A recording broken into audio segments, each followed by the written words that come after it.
వి gold trusted gold buyers తాకట్టులో ఉన్న బంగారాన్ని విడిపించి ఈ రోజు ఉన్న మార్కెట్ ధరకే కొనబడును. మరిన్ని వివరాలకు సంప్రదించండి 77107720. రిమ్స్ సర్వజన ఆసుపత్రికి రుగ్మతతో రోగొస్తే వైద్యులు చికిత్స చేస్తుంటారు. కానీ ఇక్కడ భిన్నంగా సెక్యూరిటీ సిబ్బంది ఒక పేషెంట్ ప్రాణాలను కాపాడడానికి దోహదపడే ఘటన నిన్న సాయంత్రం రిమ్స్ హాస్పిటల్లో చోటు చేసుకుంది. ఎంఎం వార్డులో చికిత్స పొందుతున్నటువంటి సనపల వరహ నరసింహ్ సరుబుజ్జుల మండలం నక్కలపేటకు చెందిన ఆయన 10వ తేదీన ఎంఎం వార్డులో జాయిన్ అవ్వడం జరిగింది. కాకపోతే ఆయన అడ్మిట్ అయిన విషయాన్ని బంధువులకు చెప్పేందుకు ఆయనకి చేసిన ప్రయత్నంలో ఎవరు కూడా మొబైల్కి స్పందించకపోవడంతో నిన్న మాత్రం ఆత్మహత్య యత్నాన్ని ప్రయత్నించారు. అందుకు ఎంఎం వార్డులో ఉన్నటువంటి ఈ 4th ఫ్లోర్ని వేదిక చేసుకున్నారు. చూస్తే ఆ 4వ ఫ్లోర్ ఇక్కడ మెయింటెనెన్స్ అవుతుంది, రంగులు కూడా వేస్తున్నారు. అక్కడ ఒక బీమ్ కూడా ఉంది. అంటే ఈ కొనకు రావడానికి ఎవరు కూడా సాహసం చేయరు. ఎవరో కన్స్ట్రక్షన్ ఫీల్డ్ వారు తప్ప మామూలు వారు ఎవరు కూడాను అక్కడికి వచ్చే ప్రయత్నం చేయరు. కాకపోతే నిన్న ఈ ప్రదేశంలో మాత్రం చాలామంది ఆయన కాపాడేందుకు చేసిన ప్రయత్నంలో ఈరోజు ఆయన ప్రాణాలతో బతికి బయటపడ్డారంటే రిమ్స్ సెక్యూరిటీ సిబ్బంది తెగువ ఈరోజు ఆయన మాత్రం కాపాడగలిచారు. వైద్యులు మాత్రమే రోగులను ప్రాణాలతో కాపాడుతారు. కానీ ఈరోజు బాధ్యతాయుతంగా సెక్యూరిటీ భద్రతే కాకుండా పేషెంట్ ప్రాణాలను కాపాడడంలో కూడా వారి వంతుగా సహాయ సహకారాలు అందించారంటే రిమ్స్ ఆసుపత్రిపై రోగులకు ఉన్నటువంటి ఆ నమ్మకాన్ని మాత్రం మరొకసారి రుజువైందని చెప్పుకోవచ్చు. నిన్న అసలు ఏం జరిగింది, ఎన్ని గంటలకి ఘటన జరిగింది, ఘటన జరిగిన వెంటనే ఎటువంటి రెస్క్యూ కోసం మీరు సమాచారం ఇవ్వడం జరిగింది? సార్ ఏమైందంటే నేను వార్డులో ఉన్నాను సార్. వార్డులో ఉన్నప్పటికీ నేను ఇతనిగా వస్తాను సార్, రౌండ్ చేస్తాను, ప్రతిరోజు రౌండ్ చేస్తాను. ఏ హాస్పిటల్ ఏం జరుగుతుందో ఏంటని మా బాధ్యత సార్. నేను రౌండ్స్కి వచ్చినప్పటికి ఒక ఆయనమో పైనుంచి కేకులు వేస్తాను అనమాట. కేకులు వేస్తుంటే నేను వచ్చినప్పుడు కేకులు వేస్తాను చూడడానికి వచ్చినప్పటికి పైనుంచి చూసి సెక్యూరిటీ సిబ్బందికి ఫోన్ చేసి రప్పించి అన్ని చేసి అప్పటికప్పుడే 2 టౌన్ పోలీస్ స్టేషన్కి మా సార్కి ఎస్ఓ సార్కి ఫోన్ చేయడం జరిగింది. ఆ సార్ ఏమో మళ్ళీ సూపరింటెండెంట్ గారికి ఫోన్ చేయడం జరిగింది. సూపరింటెండెంట్ గారేమో 2 టౌన్ పోలీస్ స్టేషన్కి చేయడం జరిగింది. దానివల్ల ఏంటంటే 4 ఇబ్బందులు అంటే హాస్పిటల్ ఇబ్బంది కూడా వచ్చి ఈ ప్రాబ్లము అంటే ప్రాబ్లమ్ సాల్వ్ అయ్యింది. అతనికి కాపాడే దీనివల్ల మా సెక్యూరిటీ ఇబ్బంది కూడా వచ్చడం జరిగింది. సూపర్వైజర్లు కూడా వచ్చి జరిగింది. ఇది వచ్చింది సార్. చూస్తే కనుక నిన్న ఆ బిల్డింగ్ పై ఎక్కి ఆత్మహత్య చేసుకునే విషయాన్ని గమనించినట్టు సూపర్వైజర్ మాత్రం వెంటనే సంబంధిత అధికారులకు సమాచారం ఇచ్చారు. కాకపోతే అక్కడికి చేరుకున్నటువంటి సెక్యూరిటీ సిబ్బంది తన ప్రాణాలను కూడాను తెగించి ఈరోజు వరహ నరసింహ్ కాపాడారు. ఆ విషయంపై ప్రస్తుతం అంతా ఉన్నారు. చూస్తే నిన్న ఆయన చేస్తున్నంటే ఆత్మహత్యకి పాల్పడ్డాడు, పడిపోయింది చేసిందో ఆ చివరి క్షణంలో ఆయన చేతులు ఎలా మీరు పట్టుకోగలిగారు? ఆ టైంకి మాకు ముందుగా ఒక అతను హెల్ప్ చేశాడు, హేమంత్ అన్న అబ్బాయి. ఆ అబ్బాయి పట్టుకున్న తర్వాత అతనికి సపోర్ట్గా నేను వెళ్ళి పట్టుకున్నాను. అతనికి కాపాడేసి అతనికి మీద తెప్పించిన తర్వాత సిబ్బంది పోలీసులు ఇలా అధికారులు అందరూ వచ్చారు. మా అధికారులు అందరూ వాళ్ళు వచ్చి మోటివేషన్ చెప్పారు ఆ పేషెంట్కి. కాకపోతే ఆ ప్రయత్నంలో మాత్రం ఆయన ప్రతిఘటిస్తున్నాడు మీతో. మీ ఆత్మహత్యగా ప్రతిఘటిస్తున్నారు. మీరు సాయం చేస్తే మీకు చేదోడుగా నిలిచే పరిస్థితి అక్కడ లేదు కదా. అప్పుడు మీ ప్రాణాలు కూడా ఆ 4 అంతస్తు కింద పడిపోయే పరిస్థితి ఉంటుంది కదా. ఉంటుంది సార్. ప్రాణాలు కూడా మేము కూడా అతనితో పడిపోయే అవకాశం ఉంది. కానీ ఏదో మాకు సపోర్ట్గా మా సెక్యూరిటీ అలాగా అవుటర్స్ ఒక అతను వచ్చి అలాగ సపోర్ట్ చేయడం వల్ల అందరూ అతను పట్టుకొని బలంగా మీద లాగాల్సి వచ్చింది. లాగిన తర్వాత అవతల వైపు మన పోలీస్ డిపార్ట్మెంటు కొన్ని శానిటేషన్ సూపర్వైజర్స్ వీళ్ళు వచ్చి అలాగే మాకు సపోర్ట్ చేయడం వల్ల అతను మీదకి లాగేయాలి. చూస్తే కనుక ఆయన్ని కాపాడేందుకు సిబ్బంది చేసిన ప్రయత్నంలో వారిని కూడా ప్రతిఘటించే ప్రయత్నం చేసినటువంటి వరహ నరసింహ్ కాపాడేందుకు తమ ప్రాణాలను కూడా ఫలంగా పెట్టాల్సి ఉంది. కాకపోతే ఇక్కడ పెయింట్లు వేయడానికి వచ్చినటువంటి ఒక మేస్త్రి ఆ ఘటన చూశారు.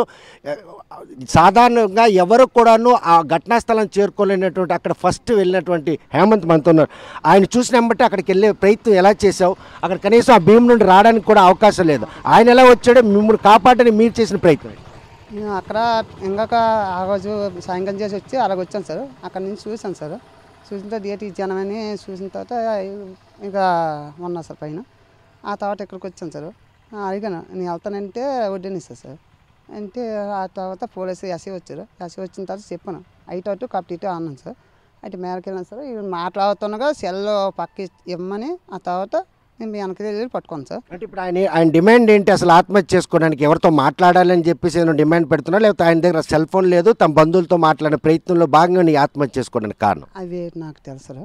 నేను కాపాడని బ్యాక్ స్టైడ్ కాపాడాను సార్. కానీ అక్కడికి వెళ్ళడానికి మామూలు వ్యక్తులు అసలు సాధ్యం ఉందా అక్కడ ఆ భీమ్ అటువంటి పరిస్థితి ఉంది సార్ ఆ మధ్యన అటు పడినా మేమే ఇటు అయిపోతాం, ఇటు పడినా అయిపోతాం సార్. ఎవరైనా ప్రమాదం కాదు. ఇటువంటి పరిస్థితుల నేపథ్యంలో అక్కడ ఆయన కాపాడుతున్నారు, మీరు చేస్తున్నట్టు ప్రయత్నం, కానీ ఆయన మాత్రం మిమ్మల్ని లాగి కిందకు పడిపోయే ప్రయత్నం కనిపిస్తుంది లజ్జులాడ్చు. కింద నాగిస్తారు అన్నీ మేము పట్టుకోము. షర్ట్ పట్టుకున్న తర్వాత అప్పుడు కింద డీపేస్తారు. అప్పుడు ఇతను వచ్చిన తర్వాత మాకు సపోర్ట్ ఇచ్చారు. నాకు సపోర్ట్ ఇవ్వడం వల్ల చేయి పెట్టుకుని ఇంకా మా ఇద్దరు నాగేస్తాను సార్. నాగిన తర్వాత అప్పుడు ఇంకో సపోర్ట్ ఇచ్చి అప్పుడు మళ్ళీ ఇచ్చేసి. కానీ ఆయన కాపాడే క్రమంలో మీకు జరగరాంది ఏదైనా జరుగుతున్న భయం లేదా? నాకైతే భయం లేదు సార్. కానీ తెగించి ఇచ్చేసాను సార్. చేయాలనిపించింది చేస్తాను సార్. ఇది అలా కాపాడ్డాను సార్. కానీ అక్కడ ముగ్గురు మనుషులు ఒక్కరే ఆ భీమ్ మీద నిలబడడం చాలా కష్టం. కానీ ముగ్గురు మనుషులు ఆ వేలబడిన మనిషిని ఆ చివరి క్షణంలో చేతులు పట్టుకునే ఆ ప్రయత్నం కనుక ఒక్క క్షణం లేట్ అయితే ఆయన పడిపోయి ఉండేవాడా? అంటే పట్టుకున్న తర్వాత ఇది కొంచెం రాకపోతే నేను నా పట్టుకొని వగలేస్తారు. అలాగే సపోర్ట్ అమ్మని ఇది ఆయనకంటే అప్పుడు బొలవమని వచ్చేసారు. ముగ్గురు నలుగురు వచ్చేసారు. నాకు సపోర్ట్ ఇచ్చేసారు. సపోర్ట్ ఇవ్వడం వల్ల నాయకం సార్ పైకి. కానీ ముగ్గురు నలుగురు నిల్చోడానికి కూడా అక్కడ భీమ్ సహకరించే పరిస్థితి లేదు కదా. అంటే ఈ మధ్యన ఆవిడ ఉన్నా సార్. ఈ 7 నేను ఉన్నాను సార్. ఆ 7 ఒక ఇద్దరు ఉన్నారు. మాకు అవతల పక్క మేము కాలేజ్ నుంచి అందించాం. అందించడం వల్ల మాకు సపోర్ట్ వచ్చింది సార్. సపోర్ట్ కూడాను ఇది వరహనరసింహ ప్రాణాలు కాపాడలో మీ ప్రాణాలు కూడా ఫనంగా పెట్టినటువంటి ఆ క్షణం మీకు భయం వేసిందా? కొంచెం భయం వేసింది సార్. భయం వేసిన వల్ల కానీ కాపాడాలని జనం ఈ గురించి పోలీసులు కూడా ఇబ్బంది పడ్డారు సార్. సెక్యూరిటీ కూడా బాధపడ్డారు. ఆ బాధపడిన కన్నా కొంచెం కాపాడాలని కొంచెం కోరుకుండా కాపాడుతుంది సార్. చూస్తే కనుక సెక్యూరిటీ భద్రతకి డెస్టినీ అలాంటి సెక్యూరిటీ సిబ్బంది వేళ ప్రాణాల కాపాడడంలో కూడా ఫనంగా పెట్టారంటే వాళ్ళ నిబంధతని ఒక ఉన్నతాధికారి వాళ్ళ పర్యవేక్షణ ఏ విధంగా తీసుకుంది సార్? మా సెక్యూరిటీ సిబ్బంది చాలా కరెక్ట్గా డ్యూటీ చేస్తారు. ప్రాణాలకు తెగించి ఇంకొకరి ప్రాణాలు కాపాడడానికి 24 అవర్స్ రెడీగా ఉంటాం మేము. 3వ అంతస్తు 4వ అంతస్తు ఎక్కడైనా సరే ఒకరి ప్రాణం పోతున్నదంటే మా ప్రాణాలు పడంగా పెట్టి వాళ్ళని కాపాడే బాధ్యత మాది. దానికి మా ప్రాణాలైనా ఇచ్చి వాళ్ళని కాపాడే ఈ ధైర్యం కూడా మాకు ఉన్నది. ఆ విధంగానే మేము డ్యూటీలు ఇక్కడ చేస్తున్నాము. అతను కూడా నేను అదేవిధంగా మా సెక్యూరిటీ సిబ్బంది ఇతని సపోర్ట్తోని అతను కాపాడగలిసాం. అందులో మా సాహసానికి మెచ్చుకుని మేడం గారు కూడా సూపరింటెండెంట్ గారు వాడికి వీళ్ళకి గిఫ్ట్లు గట్రా ఇచ్చారు. అంటే దీని గురించి కాదు, మా ప్రాణాలని కాపాడి ఆ అబ్బాయిని ప్రాణం రక్షించినందుకు మాకు చాలా గర్వంగా ఉంది. ఒక ఉన్నతాధికారంగా వారిని మానిటరింగ్ చేస్తున్నారు కదా, వాళ్ళు చేసినటువంటి తెగువకి ఈరోజు వారిని అసలు పొగడత కూడాను పదాలు ఉండవు. ఒక పేషెంట్ ప్రాణాలు కాపాడాలంటే వైద్యులు మాత్రమే అనుకుంటారు ప్రతి ఒక్కరు. కానీ ఒక సెక్యూరిటీ సిబ్బంది కూడాను ప్రాణాలు కాపాడడంలో అతీతుడు కాడు అన్నటువంటి విషయాన్ని ఈ ఘటన స్పష్టం చేసిందా? అవును సార్. అంటే ఒక సెక్యూరిటీ సిబ్బంది ఏం చేయగలదో అది చేసింది. డాక్టరే కాదు, సెక్యూరిటీ కూడా ప్రాణాలు కాపాడగలరు అనేది ఇక్కడ నిరూపించారన్నమాట వీళ్ళు. మా బాధ్యత కూడా అందులో ఉన్నది. ఒక ప్రాణాలు కాపాడగలం, ఒక దేశాన్ని రక్షించి మేము కూడా ఒక సైనికులుగా ఆర్మీలో పనిచేశాను.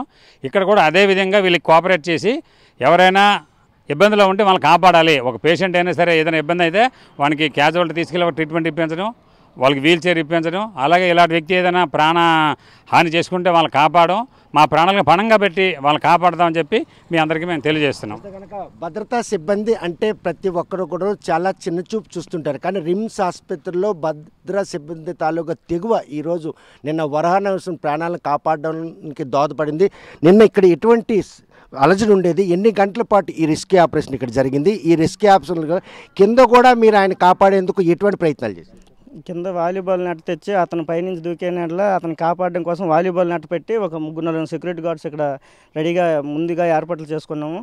అదే హాస్పిటల్కి పేషెంట్లు వస్తుంటారు అంటే వాళ్ళ నమ్మకాన్ని మేము కాపాడవలసిన బాధ్యత మా ఉంది కనుక సెక్యూరిటీ రక్షణ కల్పించవలసిన బాధ్యత కనుక మేము అందువల్ల రిస్క్ చేసి మా వాళ్ళుగా పైన ఉన్న వాళ్ళు కానీ కింద ఉన్న వాళ్ళు కానీ ఇక్కడ ఉన్న సూపర్వైజర్లు మానిటరింగ్ చేసినందువల్ల మేము ఈరోజు ఈ పరిస్థితి ఎంత కోఆర్డినేటర్గా వెళ్ళాము సార్. ఈరోజు నిన్న జరిగినటువంటి ఈ ఘటనలో వరహనరసింహ కనుక ఒక్క చెయ్యి జారి కింద పడితే, లేకపోతే ఆయన రక్షించే క్రమంలో ఈ మేస్త్రి కానీ లేకపోతే మీ తోటి సిబ్బంది కనుక కింద పడిపోతే ఎటువంటి పరిస్థితి ఉండేది? అదేది జరగలేదు కాబట్టి ఎటువంటి రిలైజ్ అవుతుంది. ఇప్పుడు ఏది జరగలేదు కనుక మేము ఆ ఊపిరి పీల్చుకున్నాము. ఏది జరిగినా సరే ఇక్కడ మేము ఉండి కూడా ఏదైనా జరిగిందంటే దానికి బాధ్యతలు మాకు అంతే, ఫుడ్ కూడా నోట్లోకి వెళ్ళేది కాదు ఏదైనా జరిగితే. ఎందుకంటే మాకు ఇది కూడి పెడుతుంది. ఇక్కడ మేము డ్రెస్ చేసినామంటే మేము వీళ్ళని రక్షించడం కోసం ఇక్కడికి వచ్చాము.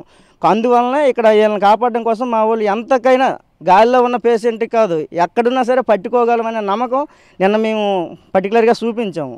మా డ్యూటీ అయితే మేము చేసి చూపించాము.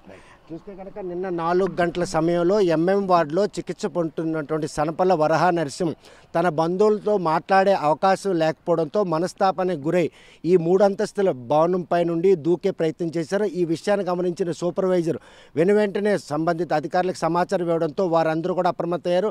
మరోవైపు పోలీస్ సిబ్బందితో పాటు ఫైర్ సిబ్బంది కూడా సకాలంలో చేరుకున్నారు. అప్పటికే ఇక్కడ పెయింట్లు వేస్తున్నటువంటి ఎవరైతే మేస్త్రి, మరోవైపు చూస్తే ఒక సెక్యూరిటీ సిబ్బంది ముగ్గురు కలిసి ఆయన్ని కాపాడే ప్రయత్నంలో వారి ప్రాణాలు కూడా ఫలంగా పెట్టారు. కాపాడేందుకు వీళ్ళు చేస్తున్న ప్రయత్నాన్ని మాత్రం ఆయన ప్రతిఘటించడంతో ఎట్టి పరిస్థితుల్లో ఆయన ప్రాణాలతో కాపాడాలనే ఉద్దేశంతో వారి ప్రాణాలను ఫలంగా పెట్టారు. వారు చేసినటువంటి ఆ సాహసానికి హాస్పిటల్ వర్గీయులు అందరూ కూడాను వారి తెగువను మాత్రం కొనియాడుతున్నారు. రిమ్స్ హాస్పిటల్లో భద్రత విషయంలో మాత్రం కట్టుదిట్టమైనటువంటి ఏర్పాట్లు ఉంటాయి.